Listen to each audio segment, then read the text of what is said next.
Thomas Green here with Ethical Marketing Service. On the podcast today, we have Jan Broders. Jan, welcome.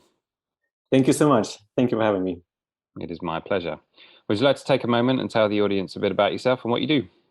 Yes, absolutely. So my wife and I, we run a coaching practice together, and we're based in Mallorca, Spain. Originally from Germany, we moved here about 3 years ago, 2.5 years ago. And so we're on a coaching practice. We have a couple of pillars of what we do. A big one is coaching and teaching other consultants, coaches, how to grow their coaching practice in an ethical manner, and one that feels aligned with their values, however they want to do it. That's a really interesting bit. I'm sure we're going to dive into that. We also do a lot around stress management, leadership development for companies with some quite large accounts like Mercedes or Henkel, large German company that we work with, but also offer that for small and medium services or companies. And then just the traditional one-on-one coaching with leaders from companies, high potential entrepreneurs.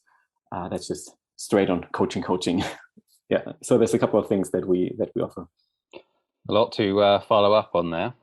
Yeah. Am I right in saying that the majority of your business is remote, so you can do it from anywhere? Is that right? Yes. So it used to be 100% remote. We traveled the world for over 3 years while growing the business. So it was anything we did had to be remote, and we did that on purpose. Obviously, I always wanted to. If I started my own business, it needed to be remote, because big point for me was I enjoy going to the office. It's all right. Like, I can be here, no worries, but I don't want to have to be here. So yes, it's all remote. These days, I'd say about 90% of our services are offered remote.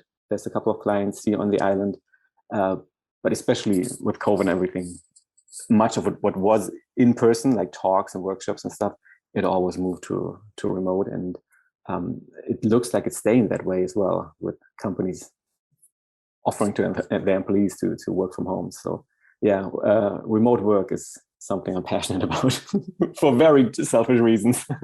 Well, yeah, you touched on the fact that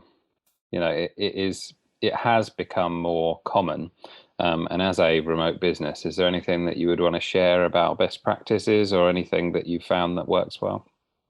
Yeah, so I think communicate. Well, let me see. Like, some general things will probably come to mind here.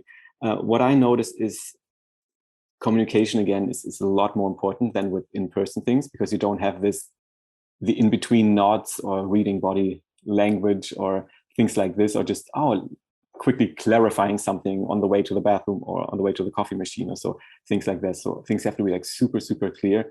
Even some things that you would take for granted, right? Just like, oh, that's normal, everybody does that. But no, maybe not somebody from another world, or another industry, or somebody who has never done this before, maybe from another generation, like things like that could be important. And we are super, super specific also in our coaching agreements. Okay, what happens if there isn't Wi-Fi? That's the steps to take. That's the number to call. What happens if you're 5 minutes late, if you're 10 minutes late, blah, blah. So we're very, very specific, just to cover all bases and not cause confusion. So I think this is super important. And it's an obvious one I learned from traveling to Southeast Asia and whatnot. Wi-Fi is quite important. That's an obvious one, but especially if you're thinking about going like digital nomad mode, to us it was always like a half-day job to get the logistics right and make sure it's quiet, internet is good, blah blah, all those things. So I think just like a technical setup, but it's obvious. And I think there's so many different areas when you ask that question. Then it's the whole self-leadership bit, right? How do you work on your own, being responsible for your own time and structure of the day and so on? So that's a whole different thing to talk about. I feel that some people struggle with, especially when it wasn't by choice. They were just sent home and to work from home, but they're really more the type of people that want to be in a group and love supervision and all those things. I think that's just like a whole topic. Okay, how do you lead yourself? Being responsible for your own time and output, right? We're just not used to that in a normal work environment. Well, you did say that you help with leadership development. Does that cross over, or is that a separate topic? Well, we don't really. Well, we do. I think the online work hasn't really been a topic so much for those people, remote work, but it's more general self-leadership, yeah, how do you set a good example, or how do you there we speak a lot about like leading from within, I would say. Okay, who are you as a person, and not even like in leadership context first, but just who are you, what are your patterns, what are sort of like your soft spots, the buttons that could be pressed emotionally, and the points where you don't act really rationally and free, but where you're being triggered and all those things. And we speak about that a lot because that impacts the way that you lead in such a big way. You may be unjust to some people, or you may not be communicating openly because for whatever reason somebody's afraid of the negative feedback, or like all those things that could come into play. So that's a big thing of what we speak about, really the gaining awareness and consciousness of who you are as a person, and how does that affect you as a leader. Do you mind sharing some of the answers to those questions that would be applicable to you? Yeah, who am I as a person? Yeah, so I'm quite conflict adverse, I would say. And so if possible, I sort of ship around conflict. I don't want to face conflict. And that gets in my way all the time. All right. So I really need to be aware of, oh, am I just sending this email instead of calling? Another thing for remote work, right? Why not pick up the phone and have a proper conversation, 2 minutes, instead of sending cryptic emails back and forth where people can interpret between the lines what was said and get upset. And I noticed with myself, oh, I'm sending an email. Why don't I just call this person? Oh, there it is again, right? My not wanting to face conflict or so. And so this is something I know about myself, and since I know it, I can catch myself when I get into those habits, right? And another one, another one is I really get excited about new things.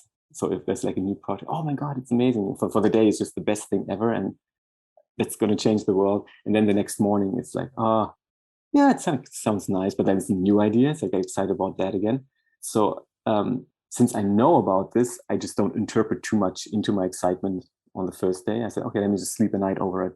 If it's still exciting tomorrow, and maybe talking further, or knowing, okay, the excitement might fade, but it's still a good idea. So I just need to be aware that there isn't excitement on the second day, but it will come back maybe on the fourth or fifth or 10th or so. But just knowing about yourself, who you are, you can deal with those situations a lot better, instead of then being frustrated. Oh, I never follow up with things. I'm always excited and I don't.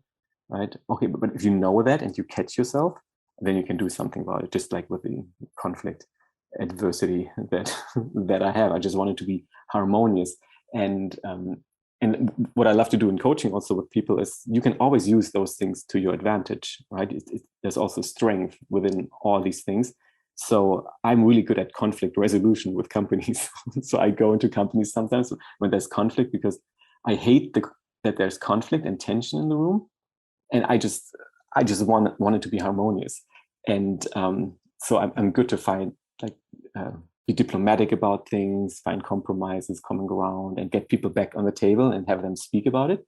So I can use my weakness as a strength in those scenarios. Yeah. Would you say that people don't typically do that introspection on their own? I feel the people who are really successful, they do. I think that really is a key to success. When I speak with people who are very successful, I notice, oh wow, they're quite self-aware, they know their weaknesses, and they also admit their weaknesses.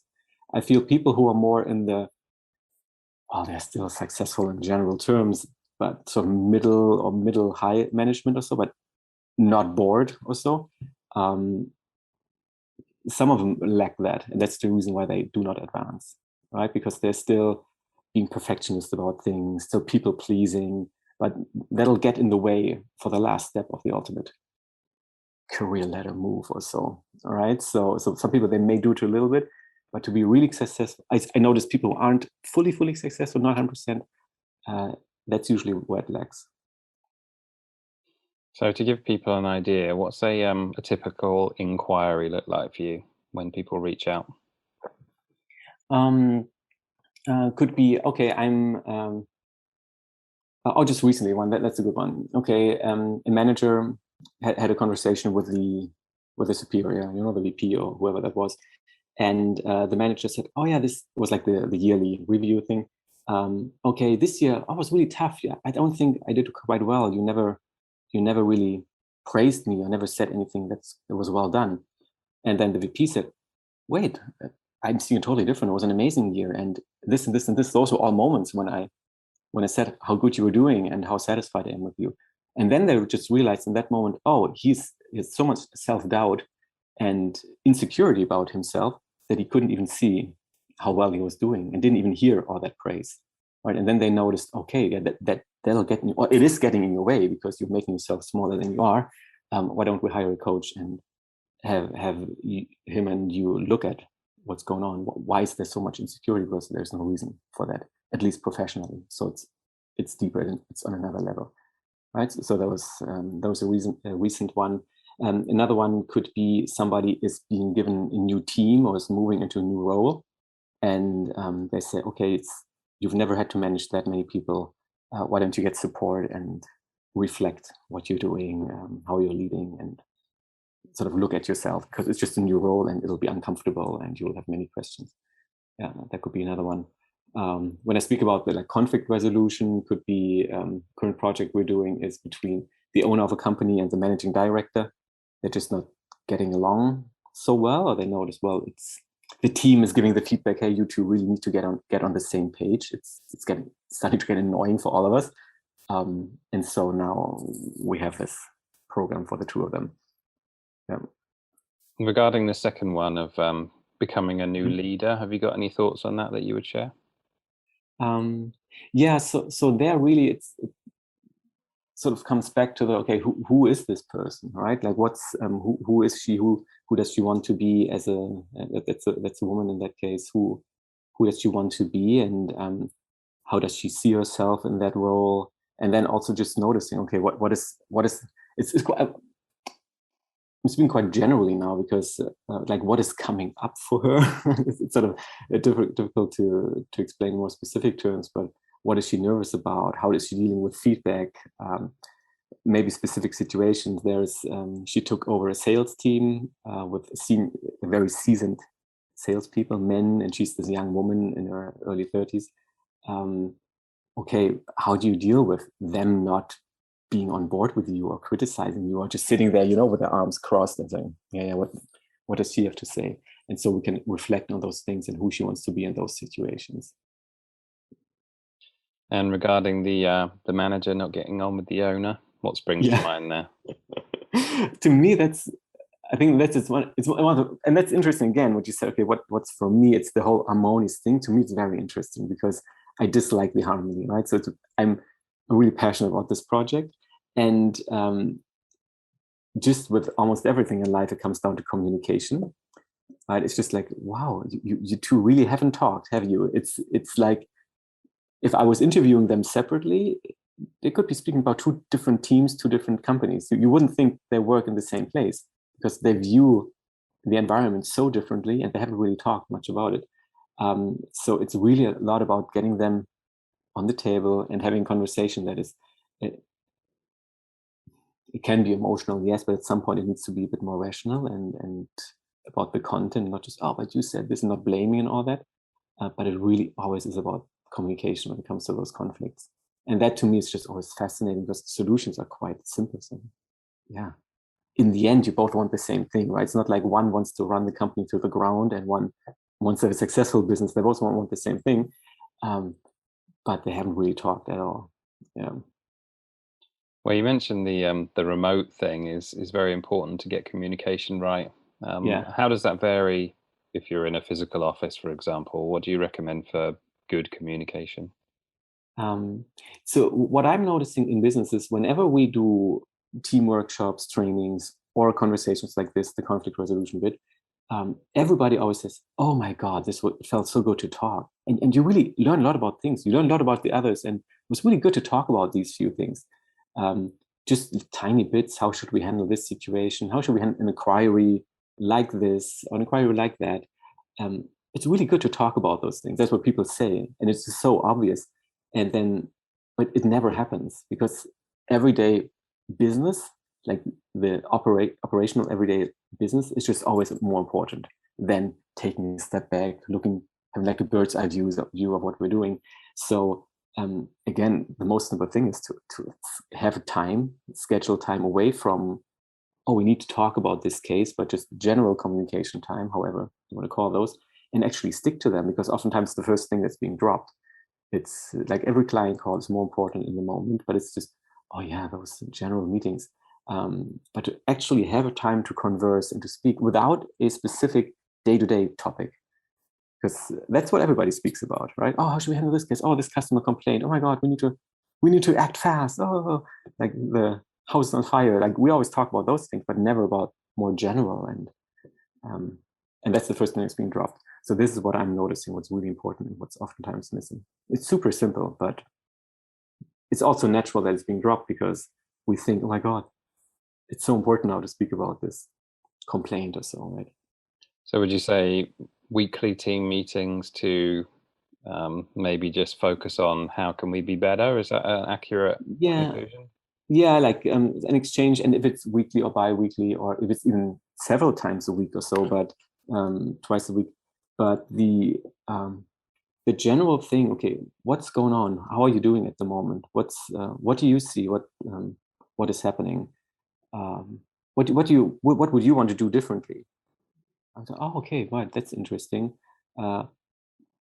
Maybe also pick up situations. Oh, I felt left out here. So just people being able to share what's happening. It doesn't have to be like the total self-help, like playing guitar about the bonfire session, right? It can be maybe halfway there, but sort of sharing and also sharing what's coming up for you, because many of those conflicts, they obviously start with something not being said, right, and or being interpreted. And I think that really fosters a culture of communication and not sending those emails, but just, hey, what was going on there earlier? Blah, blah, blah, right? Speaking it out quite quickly. And I noticed the teams who do that, who speak openly and also confront each other openly, non-emotionally, just normal, they perform a lot better than those that have those conflicts below the waterline all the time. And it's not coming out, but it's just so much friction and losing so much energy. Yeah. So not knowing is particular business now, but yeah, if it's a weekly call or monthly call or bi-weekly call, but having space to speak with each other. Yeah. With the idea being that it prevents conflict further down the line, right? Absolutely, yeah. And I think this is now to me this is an interesting bit now, because again we see this as not being important to everyday business. It's like, oh yeah, well, why should we care about this? And sometimes it's seen as being unprofessional, right? If we also talk about personal things, and obviously you don't have to like get naked emotionally in that sense. Oh my God, we're all crying, but just like, hey, I felt left out, or wow, this was strange to me, or oh, I really loved what we did here, right? This was good. This is exactly what you should be doing. Just bring your personal perceptions into the meeting instead of, as I said, just, oh, the monthly quarter, like the forecast is 3.5. We wanted to be 3.3. Oh, we did so well. Just like this, it's anybody can read those numbers somewhere, right? It doesn't really help the team itself, the team dynamics. So making space for people to actually talk with each other.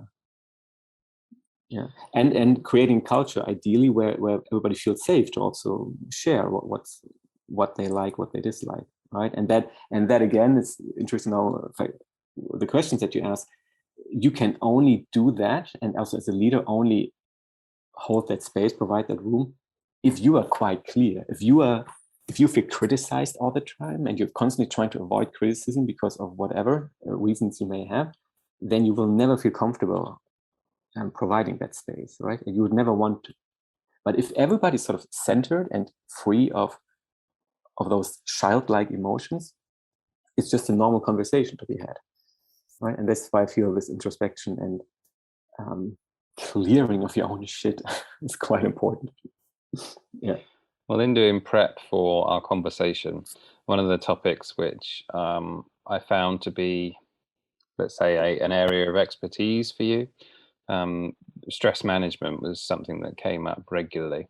Is there anything stress related that you would encourage in the workplace? So a way of ensuring that you're reducing the potential for stress in the workplace. Anything come to mind for you there? Yeah. Yeah, to me, stress management oftentimes is understood. It's as if there was a magic pill, like a 1, 2, 3 step. Oh, this is how you no longer feel stressed, and then that's not how it works, right? You can tell somebody, oh, we all go at home, go to home, go at home, go home, go home at 6 o'clock in the evening, or um, things like this. Oh, then we're all less stressed. But that doesn't really tackle the root problem where the stress is coming from. So again, to me, the most effective stress management is to look at the underlying pattern that allows you to get into stressful situations. Why you say yes to another project, although like you're already full, at full capacity. Why you don't voice your concerns about a certain thing that may be said, or why you always think everything has to be right and everything needs to be perfect, and you don't allow for any mistake or any weakness, right? Those are not things that can be ordered away. But oh, stop being perfectionist. Like, oh yeah, oh thank you so much, yeah, great. And it doesn't change anything. Like the next day, the same stuff comes up. So again, when I speak with leaders about their overwhelm and their level of stress, we look at, okay, what is getting you into those stressful situations? And oftentimes, and as hard as it may seem, oftentimes it is our own insecurities that lets us act in a way that gets us into stress mode. And it's a topic really important to me because I experienced burnout when I was only 27. I collapsed in the middle of the workplace in the hotel I was working at the time. And looking at my own sort of way of functioning, I noticed, oh my God, I did so many weird things, really. I said yes to so many things. I put so much importance on certain things. And that had nothing to do with the company I was working for. It wasn't like, oh, they pushed me into burning out. No, it was just, if you want to work 20 hours, why not? Go ahead.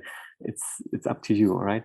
But it was all by choice. It was me getting myself into that situation. It was me choosing that job. It was me choosing to perform at that job in a certain way, or interpreting the role in the way that I did. So it really starts with ourselves. And it sometimes it's not so easy because naturally we love to blame somebody else, right? We don't want to take the responsibility. Oh my God, it's me who's doing this. So it's a more uncomfortable maybe approach, but I find a really more powerful one that actually works. And the good thing about it is we take responsibility, right? And that also gives us a lot of power, because now it's up to us to change the way we approach work and life, rather than before we all put it in the hands of the employer or the coworkers or the boss. And that's not where the solution lies. So it's recognizing that you have influence over, let's say, the way that you respond to stress. Yeah, absolutely. And it's up to you if you view those things as being stressful or not, right? Or if you say, well, it really is stressful. I'm working in an environment, let's just focus on work, where it's just expected to work 70 hours, and anybody who goes home before 10 is looked down on, and it's like, oh my God, are you doing half a day or so? Like all those things. If that's the culture, still it's your choice to be there, right? Nobody dragged you into that consulting company or wherever you're working. It gave something to you. You chose that for whatever reason. If you needed it for your self-esteem to have that role, or if you feel better about yourself, or God knows what it was. And then it's also up to you to change it again. Yeah, because I suppose if you don't have any, let's say if you don't have any choice, then there's really nothing you can do about that. But if you recognize that you do have the choice, then you're empowered, if you like. Yeah, and there's like in stress theory or so, one model I really love is the one that stress occurs when perceived demand exceeds perceived resources. And I feel we are all exaggerating the demand that is put on ourselves, and we all underestimate the resources we have. And so it's really, oh no, I can't do anything. The world is just bad. My body, putting all the blame and all the responsibility and all the power to the outside world. But that's really not the case. And I feel that's the first step to. And now we're going really like deep or so, but it's like it's the way of growing up too. I feel, right? It's like as an adult, as a grown adult, as a mature human being, that's how you would behave and act. I don't want to insult anybody on the call, like, okay, you're not mature, you're childish. but I noticed this in myself, right? And it's still a matter of growing up. And when it's like, oh no, everybody expects me to work 70 hours or whatever it was. It's like, no, Jan, it's you are choosing this, right? You're getting something out of it. You're getting a kick out of changing your LinkedIn profile every half year, 9 months, or 12 months, however often you get promoted. And that's on you. If that's the kick you need in your life to feel better about yourself, right? You can feel amazing without changing your LinkedIn profile every so often. So you also mentioned that you coach coaches. Is that right? Mm. How did that come about? Yeah, this is interesting. Really, just like anything in my coaching, really, it never happened so much by design. It was more after my whole burnout scenario. I was off work for an entire year. I was in a clinic for 2 months, couldn't work, panic attacks all the time, and then I just did all this stuff for myself, right? The whole inner work and coaching and seminars and blah blah blah, all that stuff. And then a year later, 2 years later or so, I was in another job, and people started approaching me and saying, "Oh, Jan, we saw you collapsing the hotel lobby. Yeah, now you're doing so much better. What did you do?" So, okay, I can share with you what I did. Maybe it works for you too. And this is how this whole coaching bit started. And then I got interested in it and got trained and all that, and eventually made it my career. And the same with the coaching bit, right? I was a bit skeptical about coaches coaching coaches, and it seems like this whole like pyramid scheme or so. It's just like in the end there are no end consumers anymore. It's just like one coach coaching the other, and at some point there needs to be like a proper client. So that's important to me, that you also coach like proper people, not just coaches in one way. And I was like, okay, how did you go about this? Or you seem to be growing your coaching practice in a different way than I heard others do it.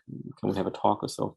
And so I guess what we do now, it's a form of mentoring, coaching, teaching, like a mix of things. Again, coaching, because the best coaches are quite well coached in the way that they're quite clear about themselves and know what's like they can sort of be that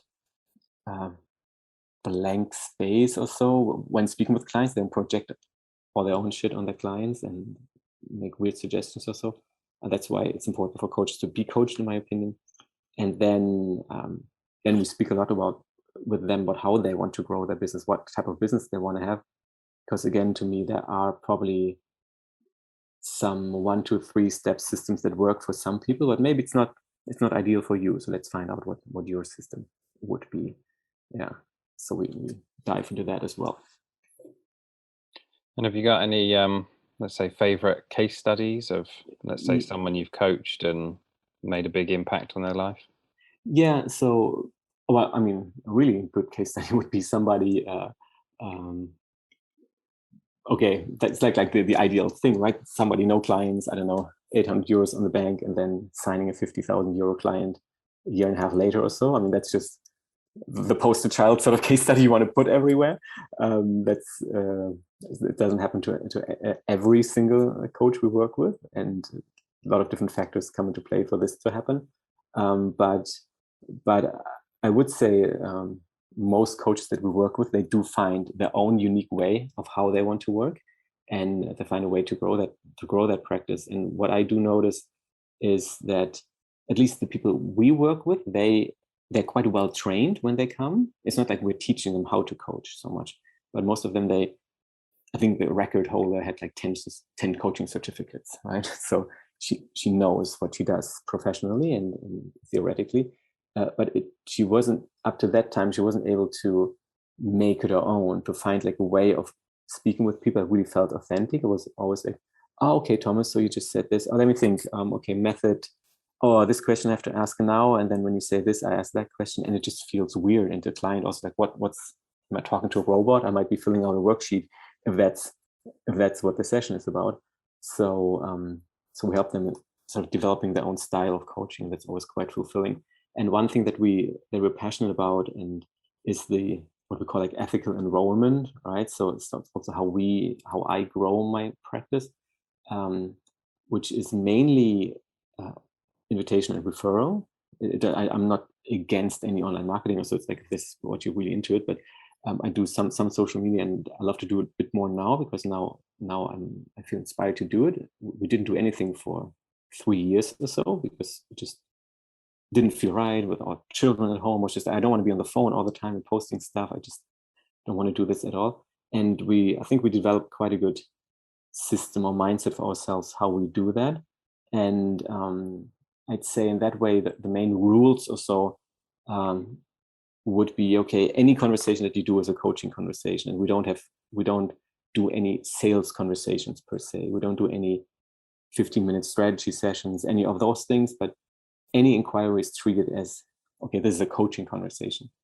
And so I think that that's a big difference. I'm not trying to sell, but I'm trying to coach. And in coaching, I don't care so much. I don't care, not so much. I don't care at all about the outcome, right? What the person chooses to do or not do afterwards. If somebody comes, oh, should I move to Berlin or Chicago? It's like, do whatever you want, but let's find out what you want, right? What's right to you. But I'm not secretly cheering, oh, Chicago.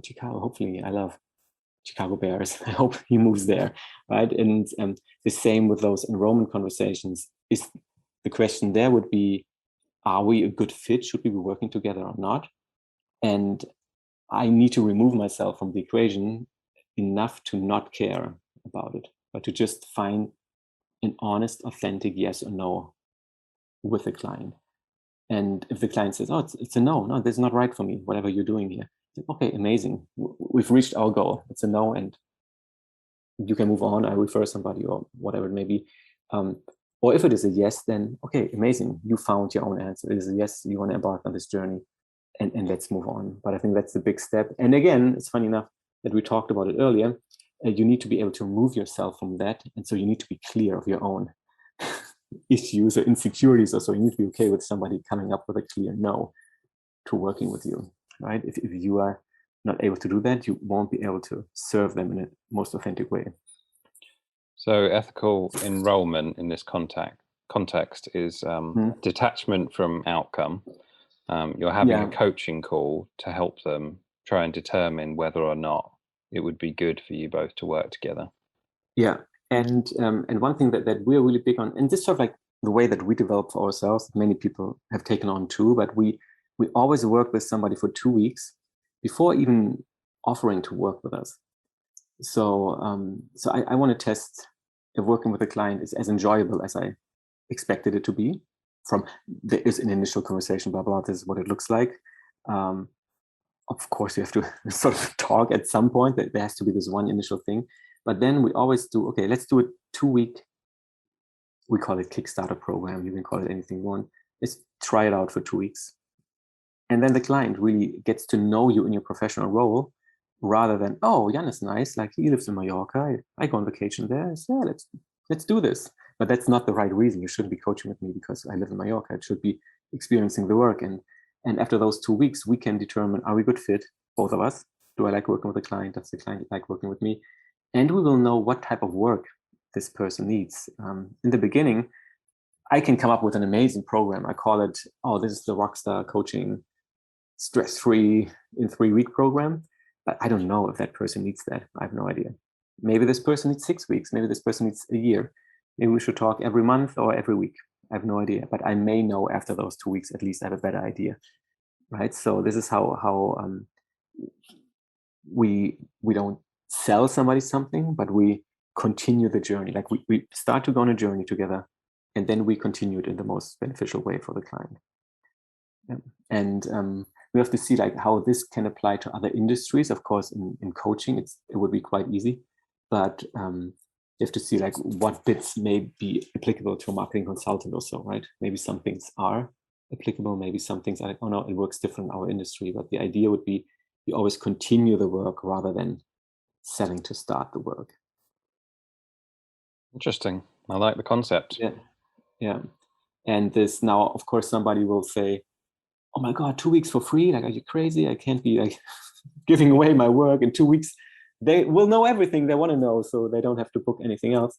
And yes, that may happen. You may know that after 2 weeks you're complete and your job is done. But what better walking testimonial is there that somebody who says, oh my God, 2 weeks working with Hans changed my life, and go see him. And we do it by now in the way that we also charge for the 2 weeks, right? In the beginning, it was just like, hey, let's try it out for 2 weeks. But over the time, we developed the value changed over time, like what we would charge for the 2 weeks.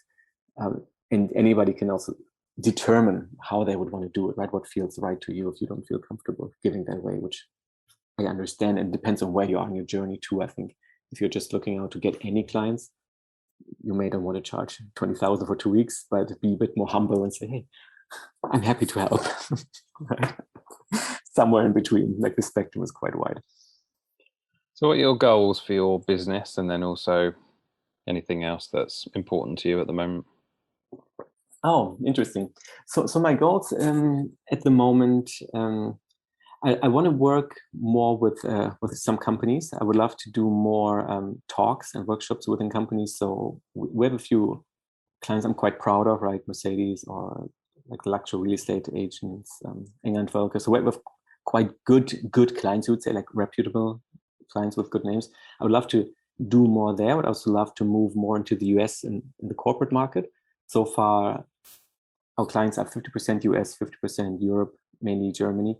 I'd love to do more there, and I would love to grow my speaking too. So I'm doing some speaking. I'm also doing a social project, 100 for you, we call it, where I speak at 104 universities for free and teach some things about stress management and overwhelm, and maybe how to deal with life after school. So speaking, it's another thing that I'm eager to grow at the moment, besides of having everything else run smoothly, like as smoothly as it has. And obviously, we just had a baby 2 months ago, so integrating a larger family with those expansion plans, it's staying sane while doing all that would be another amazing thing to experience. Yeah. Anything to add advice-wise on being a speaker? This is interesting too. To me, here it's the same, I guess, principle. I think we sometimes see those amazing big speakers. I don't know, like all the names. Oh my God, they charge like 20,000 speaking gig, and I want to be that person. Everybody cheering on 50,000 people in the arena or so. And I think it's the same sort of humble beginnings. Okay, getting on stage, talking, like working on a craft, giving a speech, and similar to continuing the work with a coaching client.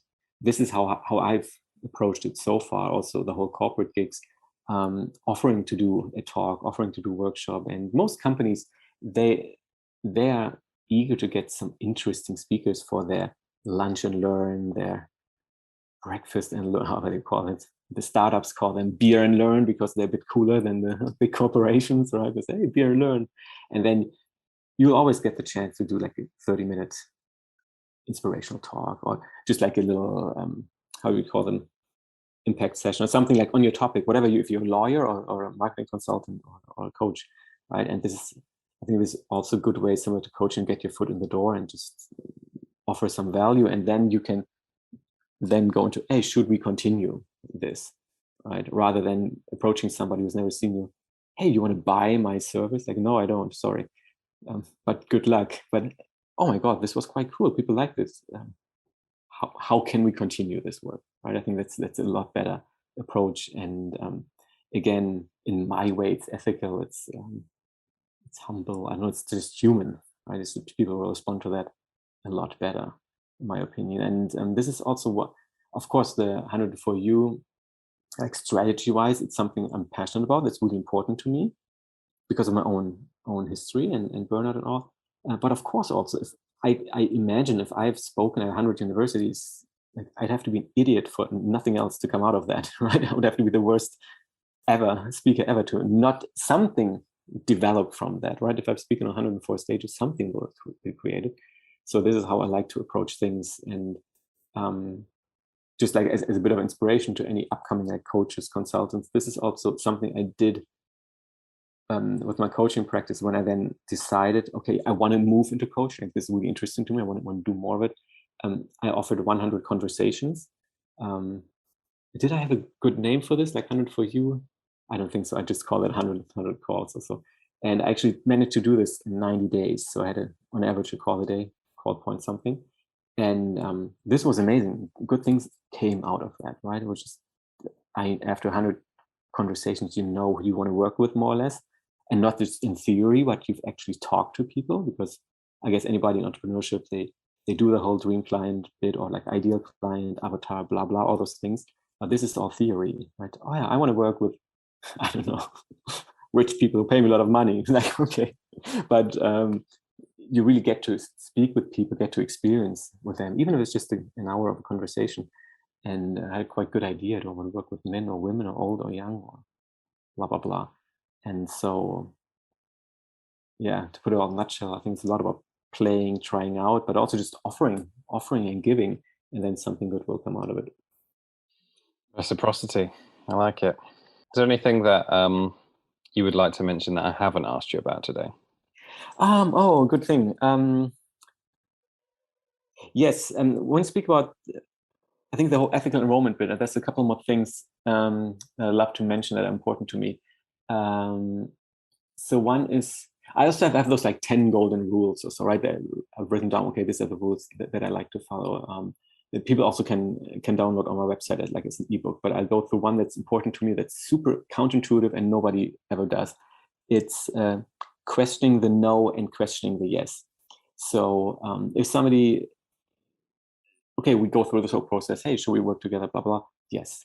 Okay, the first thing that we do is, oh my God, amazing, secretly booking the vacation with the money that the person is going to transfer, hopefully in the next half hour, and we're super excited, or depending on where you are on your journey, you're just relieved that you can pay rent, or you're so happy you can buy another 2 Bitcoins, or whatever you do with that money.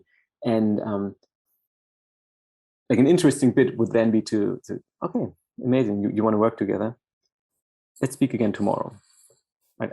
Speak with your spouse again, or sleep another night over it, and just have like this 100,000% convinced person working with you, and that'll be the most amazing client ever, right? Rather than somebody who's just really excited in the moment and like in a rush and whatever, and then you just have trouble down the road. Somebody not paying, oh, maybe it's not the right thing, or blah blah, all those things that could be coming up. So you can avoid that, and you get this ideal person, and this person will be all in. This person will refer 1 million people to you because you're just super excited. And I feel, and now we have to probably distinguish a little bit about the coaching world and marketing consultant. I'm not sure if you can do this as a lawyer, but we also love questioning the no to a certain extent if the person is fine with this. Because if we frame this as being a coaching conversation, and I tell people, this is a coaching conversation that we're having, right? It's not me trying to push you into anything, or it's a coaching conversation, and somebody says, oh, it's just not right for me, or comes up with whatever reason. Okay, are you open to questioning this? Are you open to speaking about this? If somebody says no, perfect, right? Then okay, we don't push them. But someone says, oh yeah, actually, it does feel, I do feel torn, or so, or whatever it may be. And if it's a coaching conversation, you may discover the reason why somebody is saying no to working with you is the exact same reason why the person should be working with you. So my go-to example here always is a single mom of 5 who's never taken vacation for herself, or never even took time for herself. She always looks after other people. She'll have a very difficult time spending money on her own growth, on her own well-being, because it's just not in her system, in the way of functioning. So naturally, she'll probably always say, oh no, it's just not right, because whatever. And say, oh wow, is this a genuine no, or is this you being that person again who always looks after others and not yourself, right? And it could be a very beautiful moment for that client already within that enrollment conversation. It could be a great breakthrough there, right there. Just that, oh wow, I'm realizing I've been holding myself back, or I've not been investing in me, but always in the others or so. So it's the whole idea of questioning the yes and the no whenever somebody is ready. Almost turned into a sort of a selling exercise at the end there, a bit of selling training that we've got. And that's not an insult, it's a compliment. Yeah, and to me, yeah, it's funny. It's like the selling training, yeah, and I feel it is an act of service if it's done like in a genuine way, right? If it's more like, oh, let me see if I can trick that person into doing it, then it'll probably be a weird relationship, because that person won't walk away feeling super satisfied and loses some trust or so. But it could be, I've been on conversations, those like traditional sales conversations, where we were both in tears because we're so moved and was such a beautiful experience and beautiful connection. And that's usually not what would you experience if like a phone guy sells you new contract. You're not in tears. Oh my God, this is amazing. I love you so much. No, it's just like, oh, fuck. I just signed a contract. Well, whatever. But it can be like this whole selling can be very beautiful and connecting if it's done in a very authentic way. I was going to say that. It sounds like you're good at connecting with people. Yeah. And I think, again, it's something because I don't like the disharmony, right? What you said earlier, beginning, like my weaknesses, I can, in some situations in life, there are strengths, but I need to be mindful of what situation I'm in. Like I need to realize, am I trying to avoid conflict here? Or can I just be connecting and be harmonious and just be that way, right? Is my way or not? Yeah. Well, I certainly like the concept of ethical enrollment. I really like that one, and I think you got given a lot of value today. So I thank you very much for that. And thank you very much. Can you tell people where's the best place for people to find you? Yes, so website janbroders.com would be the best one, and I believe the 10 golden rules of ethical enrollment is probably /golden rules or something, but you'll also see it in the menu somewhere. If somebody's interested in that, you'll find it there. And LinkedIn is my best social media. If somebody wants to connect personally, LinkedIn, again, type in my name, you'll find me. You all have tech-savvy audience, I'm sure. You don't need to be tech-savvy to find somebody on LinkedIn. Yeah, and thank you very much. Thank you so much. Thank you very much for having me.